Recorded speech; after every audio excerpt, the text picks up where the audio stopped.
Gen X is sometimes called the slacker generation or the forgotten generation because we're squished between the louder, larger baby boomers and the millennials.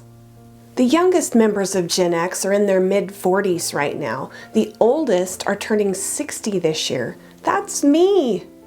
Gen Xers were born between 1965 and 1980 and were often overshadowed by the boomers and the millennials. We played Pong and Space Invaders, and we had to walk across the room to change the channel on the TV, and there were only 3 channels. We watched Saturday morning cartoons. We also still owe money to Columbia House for all those cassette tapes we ordered in 1976. If we wanted other music, we had to listen to the radio with a cassette tape ready to hit record when a song you wanted came on. If you did this long enough, you ended up with a mixtape. We're the last unreachable generation.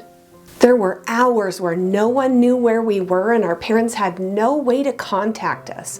No internets, no cell phones, no social media. We actually had to memorize phone numbers, and there's no photographic proof of anything we did in our youth. Maybe a Polaroid or two. What we did in our high school years will remain a secret forever. We talked on house phones with long telephone cords. If the cord was long enough, you could go in a closet and shut the door, but your mom might be listening on the other house line. We rode bikes without helmet and we drank from the garden hose. We roamed the streets until dark. We watched the Brat Pack movies. I still love those movies. Gen X girls put on baby oil and sat in the sun, and we permed our hair. We wore Love's Baby Soft perfume and used Gee, Your Hair Smells Terrific shampoo. We used Sun-In for our hair, we had feathered bangs, and we used blue eyeliner that we melted with a lighter. Such great memories. Leave me some comments if this was you too. But we started our careers at the beginning of a huge change in how retirement works. Companies mostly changed from pensions that offered steady income after years of employment. They changed to 401ks that made retirees responsible for their own retirement. Gen X is the first generation where we're mostly expected to figure out our retirement on our own. Our parents had the 3-legged stool of Social Security, pensions, and their own retirement savings. With Gen X, many of our children are still living at home into adulthood. And our own aging parents who are living longer than previous generations often need care. We're called the sandwich generation because of this. We're taking on raising our kids, caring for our aging parents, and trying to figure out our own futures. Gen X is feeling this more than most. Some Gen Xers say they're going to work until they die. But many companies aren't even willing to hire anyone over age 50. There's so much ageism out there. It's different than the retirement our parents had. In 2024, Gen Xers had a median 401k balance of around $60,000 at Vanguard Group. The average 401k balance, which is different than the median, was around $168,000. This is just at Vanguard, and they could have accounts in other places. Another article I read said that although 55% of Gen Xers do have an employer-sponsored retirement account, 35% have no retirement savings at all. And I'm not sure why that doesn't add up to 100%. But I'm worried about my generation. With high inflation and the rising cost of living, many Gen Xers are struggling with their financial stability.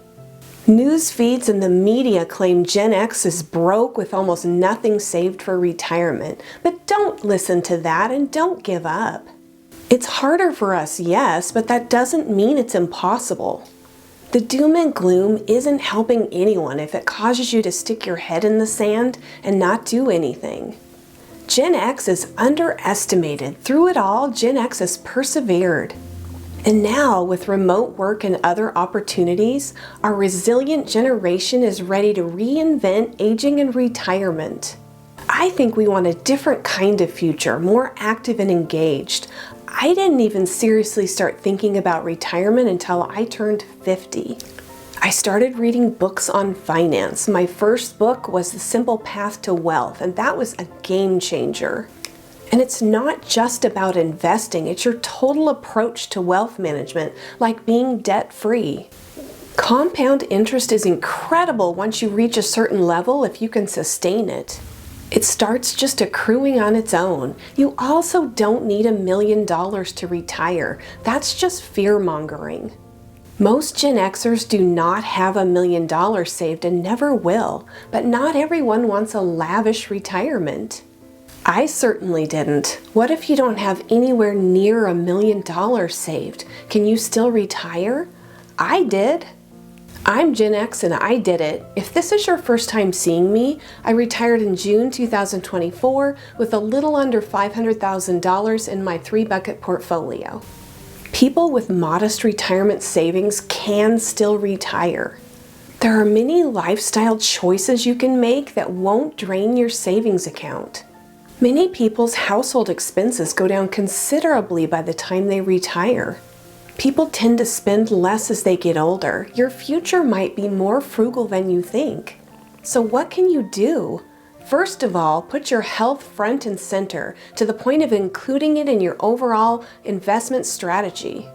In addition to minimizing healthcare costs, investing in your health will give you the ability to work longer if you need to.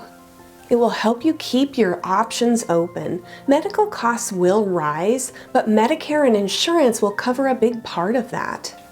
While you may need to purchase additional coverage, Medicare premiums are pretty reasonable. You might even pay less for health insurance during retirement than you did during your working years. If you exercise, eat right, and stay healthy, it can help you avoid paying large out-of-pocket costs for healthcare during retirement. Planning for healthcare and retirement is so important. I have several videos about this that I'll link below. It's also really important to figure out a retirement savings goal number that works for you, and that's not going to be a number you read about. Retirement is personal, and the exact amount of money you'll need depends on your unique situation and your lifestyle. There's no one magic number. Knowing your personal expenses and your spending needs is way more accurate than some random number like $1 million. I have a video about how to figure out exactly how much you personally need to retire. I'll link it below in case you're interested. There isn't a one-size-fits-all amount of money that you need to retire on. You have to put in the time planning, calculating, and tracking to figure out your personal number. You may never feel like you have enough money, but another resource you need to think about is your health and your time. I could have worked longer and would have had more money, but this would have just ended up money that I left to my kids. More years working equals more money, but more years in retirement means everything to me.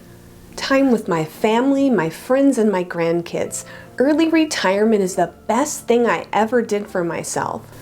So don't give up and don't listen to the media. Gen X is described as resourceful, independent, and pragmatic. Gen X is strong. We can overcome this. Are you Gen X? Are you dealing with these issues? If you want to share, feel free to leave a comment. If you're seeing me for the first time, hi, I'm Julie and this channel's Happy on Monday. Thanks for joining me. If you found this helpful, please like. And if you're interested in early retirement, consider subscribing. I'm going to leave you with a Gen X quote today. Work to live, don't live to work. Hope to see you again soon.